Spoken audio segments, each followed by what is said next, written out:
this one tests me. 15 minutes talking probably. It's a cracker of a day. Hopefully the audio is alright without wearing a microphone. But I think the thing I was thinking about this morning is people don't actually give a fuck what you're doing. The thing that came to mind this morning I hadn't thought about for a while was like, I ran UTA 100 in May, and I was thinking, this morning I was watching my watch a fair bit, just monitoring. So I did 5k at a zone 3, so like threshold, pushing fairly decent pace, did 5, and then I stopped. I let my heart rate drop back down to I did the 5, I stopped, I then walked for a bit just to let my heart rate drop down, walked for about 500 meters, got the heart rate down to about 100. Then I did another 5k back, returned back to where I started doing zone 2. Sorry, I'm squinting because I'm looking into the sun a bit. It's a fucking magical morning here. I think the thing that I was thinking about with that is, while I'm spending time watching my watch and you're pushing pace and you're uploading on Strava and people are looking at it and thinking about that, and then you start going, am I pushing the pace for myself? Is that best for my training, or am I doing it to get faster times on Strava? And the thing that came to mind was when I did UTA earlier in the year, just popped up, I hadn't thought about this for a while, but my watch died at the 98 kilometre. So I'd run nearly 100 Ks, and at the 98k mark my watch dropped out. And like, you can't do anything, the battery was average on that watch, it's my own fault. Like, I did test it prior to it, like I just sat it there and had it timing for like a day to see where it would get to. Thought it would run the distance, but it didn't, so it did drop out. And that file, I thought I might be able to recover it somehow. Plugged it into my computer and everything, it's just gone. And it's like, so that never exists. That's 98k on my, my yearly total just gone. And it's like, in that moment, in reflection, it's like, I didn't give a fuck. Like, I still did it. It doesn't really matter. And it's like with Strava, it's like, if you're really doing it, you can just run. Like, you can run without a watch, you're still doing the reps, you're building the pyramid. No one actually gives two fucks as to like what you're doing, what you look like, if you're running, what time you're running at. It's like, you got to do it for yourself, and it's proving to yourself you can do it. Like, you're doing it for you or for someone else. I'm just gonna throw some sunnies on because I'm squinting so much. Fuck, how's that for steez? Yesterday was a really good day. It was a fucking incredible day. I went skydiving yesterday, I thoroughly enjoyed that, plus to do it with amazing company. It's unreal. My friend Alicia joined me, probably a month ago. We both found out that it was something we both wanted to do, so it was incredible just to share that experience with someone else. I think that's part of it. It's the memories you form and sharing those special memories with other people, so let that be a lesson for people. A lot of us know it, but we don't quite realise it till you sit in reflection on these special times within your life, and it's like, oh yeah, there's usually a lot of those memories formed that involve other people. So just want to acknowledge her and thank her for sharing that. But we relate on a level in terms of we both have quite active brains, call it maybe ADHD, pretty chill people. But the thing I love about her is her raw authenticity. another thing that came up for myself this morning is authenticity, and it's like, fuck, there's too many of the same character these days in terms of how we act, how we dress, and I'm a sucker for it too. Like I purchase items, and then sometimes it's like, a good example for me is like the vacuum sealed drink bottle analogy. Like, it's an item that we can't survive without these days, and it was only like a year or so ago. Like, I saw it in Canada a few years ago now, actually. I saw it in Canada, like everyone had the vacuum sealed drink bottle, and then there wasn't a thing in Australia, and then like 6 months later the Yeti drink bottles are something that everyone has, and it's like, it's just the power of marketing, and it's like, it's crazy how we can just mold and adapt. And I mean, to be honest, it's like, I've got a vacuum sealed drink bottle as well now. It's like,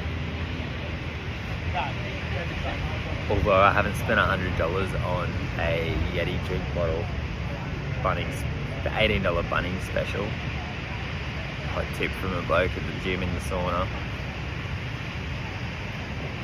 it's still the image of the item is something. Fashion's the same, so I'm just like, I go on this mad tangent and buy some cool stuff from Vinnie's and that, and just love it. And I still some of the best clothes, but then all of a sudden you're buying stuff that is like the same what everyone's wearing, but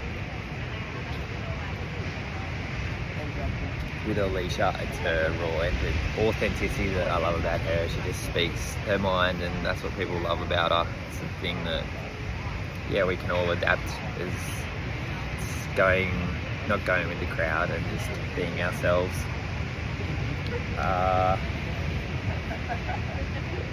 Skydiving, yeah, yesterday the thing that came up for me is around, and we both spoke on this, is I don't get a lot of fear around skydiving, and it's through doing work on myself and my relationship with death, to be honest. I don't, yeah, Alicia and I both related on that a similar level, and that was the fact that our relationship with death probably skews our relationship with fear. They're both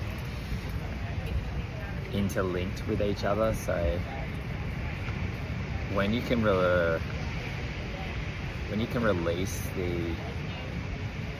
fully trust in universe and release the desire to control the outcome of things, it's when you can fully let go.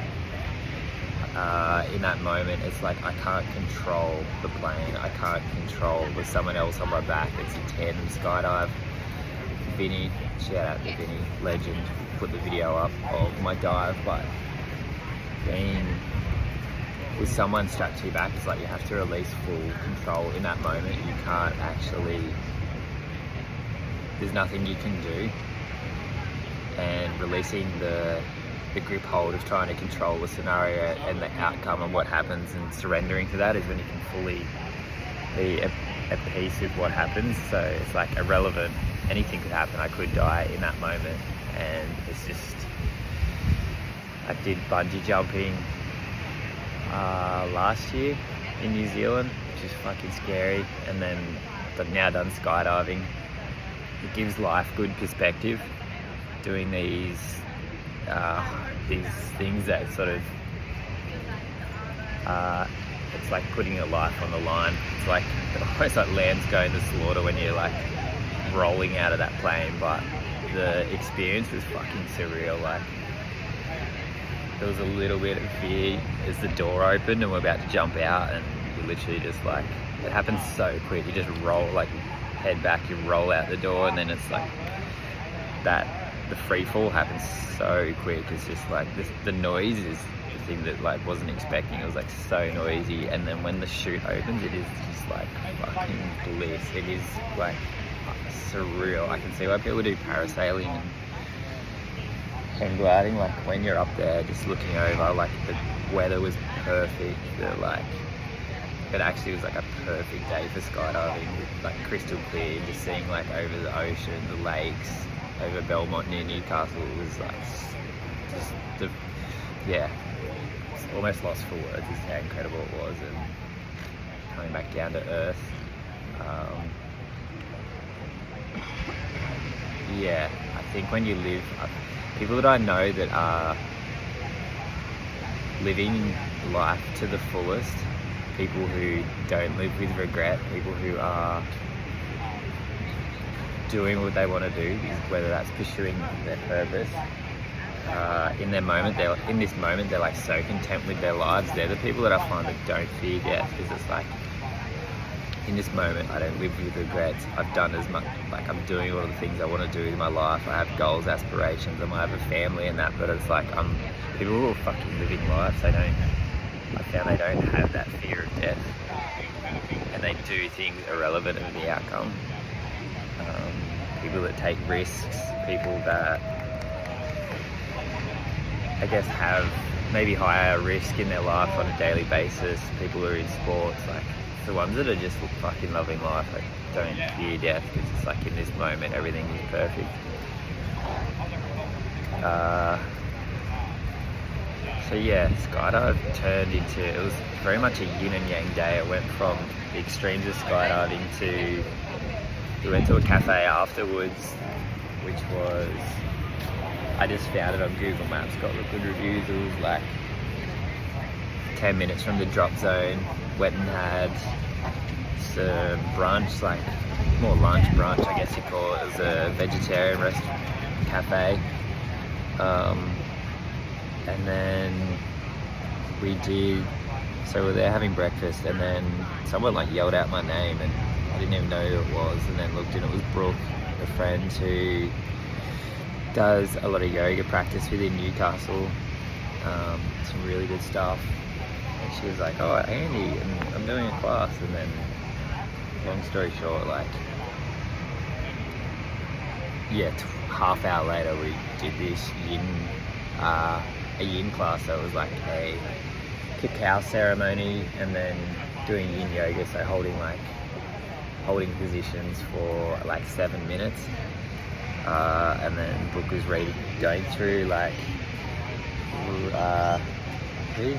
the yellow brick road with Dorothy, and then her hero's journey. So the whole premise of the event was around the hero's journey, and it brought up a bit for me, to be honest, in terms of I felt a lot of frustration and tension within my body for some reason. Which I don't know, it's not for some reason, it's there at the moment.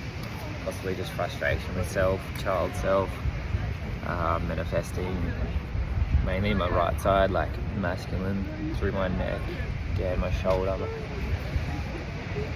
So yeah, it was there. I acknowledge it, I see it. I feel like it's the child self, for like screaming, yelling, frustration, not being heard, trying to like hold him, nurture him. Yeah, it was amazing though, really good.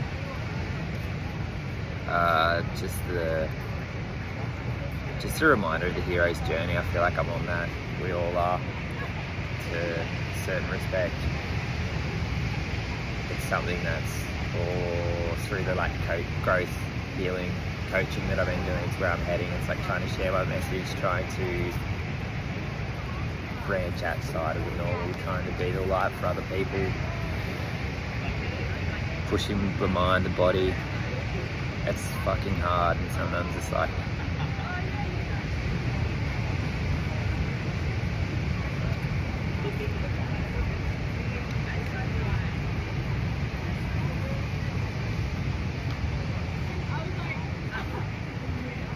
it's fucking hard, it's challenging,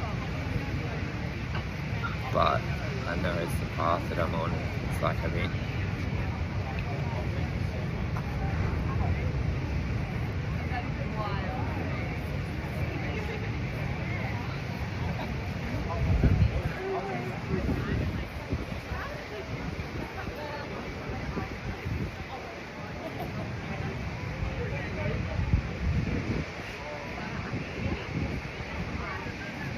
It's like to to be the light.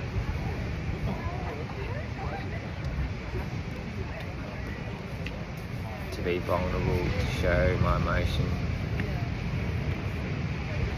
to inspire healing, to inspire growth, to inspire potential within others.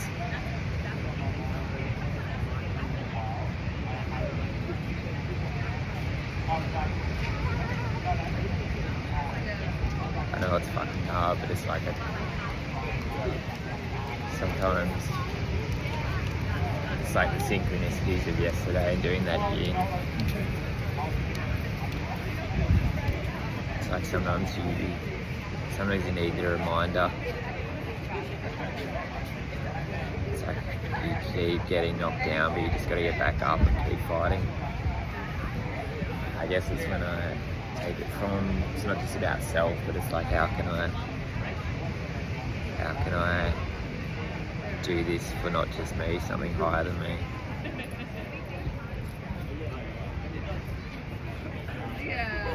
Sometimes it's confusing. The path less travelled is an unknown, but it's just having trust in the universe and knowing that